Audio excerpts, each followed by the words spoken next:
Hey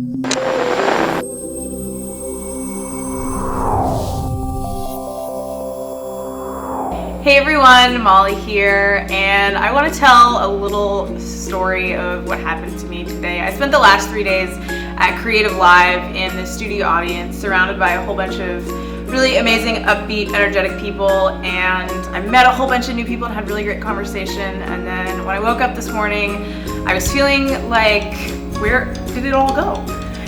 And so I was feeling kind of down, and then on top of that I started to make a playlist for my yoga class right before class started, and I was putting just a ton of pressure on myself to apply everything that I had learned and to make the playlist perfect and to come up with new cues and to teach an amazing class, and I was putting so much pressure on myself, and I was just getting it just was feeling so awful, and I was getting a lot of anxiety around it. Nathan, my boyfriend, kind of moved in and was like, what's going on? And I told him, I wasn't feeling really good, and I was putting all this pressure on myself, and I was so stressed out, and I just started crying, and I was so upset because everything felt really overwhelming. And he kind of just held me and said, you know what, if you can put pressure on yourself, then you can also take the pressure off yourself. And I cried and wailed and tantrumed my legs for a little bit longer, and I got the bulk of the stress out, and I thought, yeah, I'm gonna choose to take all of the pressure off of myself today. And I just let it go, and I brought the playlist as it was, and it was killer. But better than that, I think I was able to bring a lot of my personality and a lot of lightness and authenticity to class, because I wasn't trying to be perfect, and I wasn't trying to be somebody else, and I wasn't trying to be a thing. It was just me. I was just myself. So if you have a tendency to put a lot of pressure on yourself, try taking it off yourself. Know that you can take the pressure off of yourself.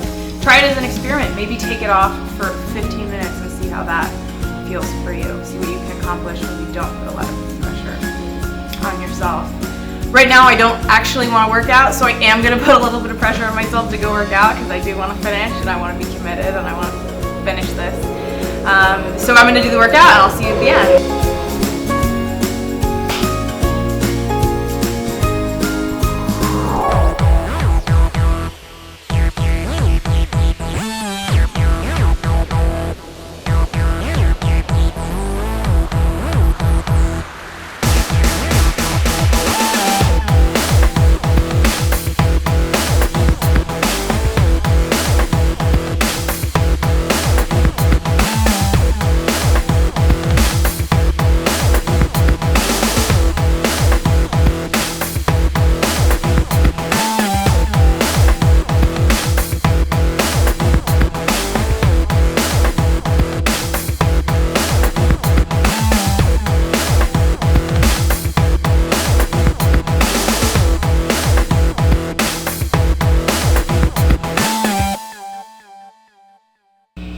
So we just finished core, cardio, and balance, and the first 30 days I think are a real kind of ramping up and getting you used to doing cardio over a sustained period of time, especially if you're not used to doing it for a long period of time, or even different types of cardio if you are used to doing it, but say you're a runner or you play tennis or soccer or something like that. So he's introducing a lot of new cardio types of moves.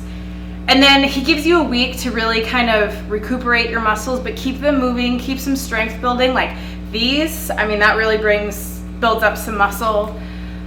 You're working all of your small muscles, small little tiny muscle fibers in that move, as opposed to like the squats where you're working the big giant muscle groups. So he's working you from toe to tip in this section of the workout, and I think he's really letting your muscles recover, build back up your endurance and some strength. Maybe you're a little worn out. It's like a mini vacation, I guess, and then he's really gearing us up for, I think, a really intense 30 days. So just to kind of touch back on what I was talking about at the beginning of the video about putting pressure on yourself, are you putting a lot of pressure on yourself to finish this? Do you put a lot of pressure on yourself to finish these workouts and do them perfectly and push yourself to the max? Could you use just a little bit more of a nudge in your life? Let me know what your relationship is to pressure and how you think it serves you. And if you would be willing to maybe try on a different hat and see if maybe that serves you even better. Because as I learned today, I took all the pressure off, and then it was me that really shined through instead of this sort of intense kind of clenched version of me that was trying to be someone else. So maybe you've had an experience of doing that. I'd love for you to share on my blog, mollypearsonfitness.com, and let me know, what it was like for you to maybe try, on a different hat. So we'll see you tomorrow for another core cardio and balance workout number 27, and we are exactly halfway through. So that's pretty awesome. I'm pretty excited to see what we look like at the end of 30 days. So you're awesome. I love you. Tune in tomorrow for workout number 20.